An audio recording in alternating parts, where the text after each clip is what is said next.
धारणा देले धारणा स्थल रे जागर दीप जालिले धारणा स्थल रे दीप जलाई आंदोलन कले जनप्रतिनिधि समेत अंचलवासी एपरि एक दृश्य देखा मिली खोर्धा जिला बोलगड़ ब्लॉक सम्मुख में बोलगड़ ब्लॉक बीडीओ सुमन सुधा कुंडुक मनमानी विरोध में एवं तांकु बदली दाबी करी आज को 7 दिन हेबा बोलगड़ ब्लॉक अध्यक्ष उपाध्यक्ष समेत समस्त जनप्रतिनिधि एवं जनसाधारण बोलगड़ ब्लॉक सम्मुख में अहोरात्र धारणा बसछंती।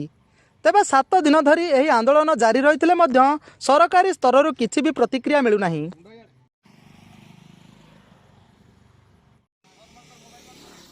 गतकाली पवित्र जागर महाशिवरात्रि अवसर में आंदोलनकारी धारणा स्थल में जागर पाली दीप जलाई बसछंती जहाँकि बोलगड़ में चर्चा हेबार लगी।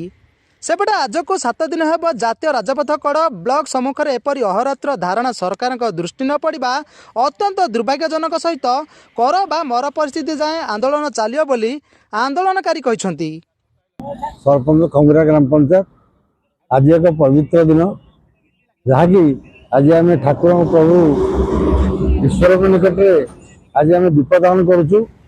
ये जो बोलगड़ ब्लॉक रे बीडीओ महोदय जो मानहानि एवं जो असम्मानित कथा सरपंच मान आरंभ कर समीक्षक जिला परिषद एवं विशेषकर आमर एमएलए महोदय को एवं गोटे जातीय दिवस असम्मानित कर बड़ा दुखर विषय कहीं एमती के मोर 15 वर्ष सरपंच भितर एभली केमती कौन वीडियो मनमानी हो पार नाला।